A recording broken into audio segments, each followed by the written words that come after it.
نحمدہ ونصلی علی رسولہ الکریم اما بعد فاعوذ باللہ من الشیطان الرجیم بسم اللہ الرحمن الرحیم۔ سب سے پہلے میں تمام سرفروشوں کو اور اہل وطن کو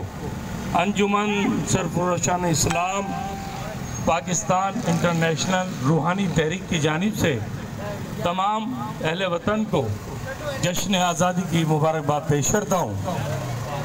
یہ جشن آزادی جس کو آج ہم منانے جا رہے ہیں اور اتنا جوش و خروش موجود ہے، لوگ پاکستان کے پاک وطن کے جھنڈے اٹھا کر قومی ترانے نغمے سن رہے ہیں۔ دوستوں، یہ آزادی، یہ 73واں جشن آزادی جو ہمیں میسر آیا، یہ ہمارے بزرگوں اور ہمارے اسلاف نے جو قربانیاں پیش کی، ان کی قربانیوں کے صدقے میں ہمیں یہ پاکستان مورد وجود میں آیا اور ہمیں تحفے کے طور پہ ملا۔ ہمیں چاہیے کہ ہم اس پاکستان کو، جس کے لیے حضرت علامہ اقبال رحمۃ اللہ تعالیٰ علیہ نے 1930 میں ایک خواب دیکھا آزاد ریاست کا، جس میں مسلمان اپنی مرضی سے اپنی زندگی گزاریں اور مسلمانوں کے علاوہ دوسرے مذاہب کو بھی مکمل آزادی ہو۔ اس خواب کی تعبیر کو حضرت قائد اعظم رحمۃ اللہ تعالیٰ علیہ نے اور ان کے ساتھیوں نے بے جا قربانیاں دے کے اس تعبیر کو حاصل کیا اور سن 1947 میں یہ پاک سرزمین، پاک وطن موروث وجود میں آیا۔ تو دوستوں، ہمیں یہ وطن 8 لاکھ قربانیوں کے بعد ملا۔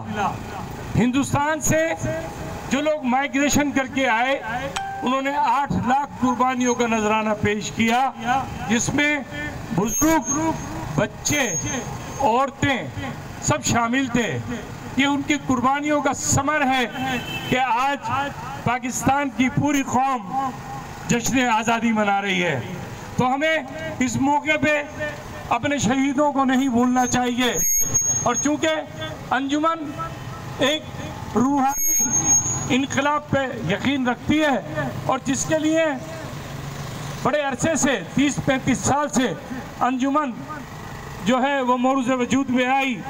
اور سرگرم عمل ہے، اور یہ کوشش کر رہی ہے کہ نوجوانوں میں عشق محمد صلی اللہ علیہ وسلم اور اللہ پاک کی محبت کو اجاگر کیا جائے۔ اور جو شہید جن کے طفیل آج ہی ہمیں پاک وطن میسر آیا، اس موقع پہ ہم ان کو انشاءاللہ نہیں بھولیں گے۔ میری تمام ساتھیوں سے درخواست ہے کہ تمام ساتھی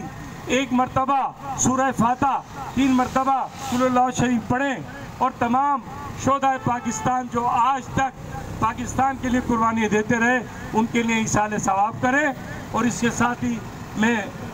تقریر ختم کروں گا، اور اس کے ساتھ ہی میں دعوت دوں گا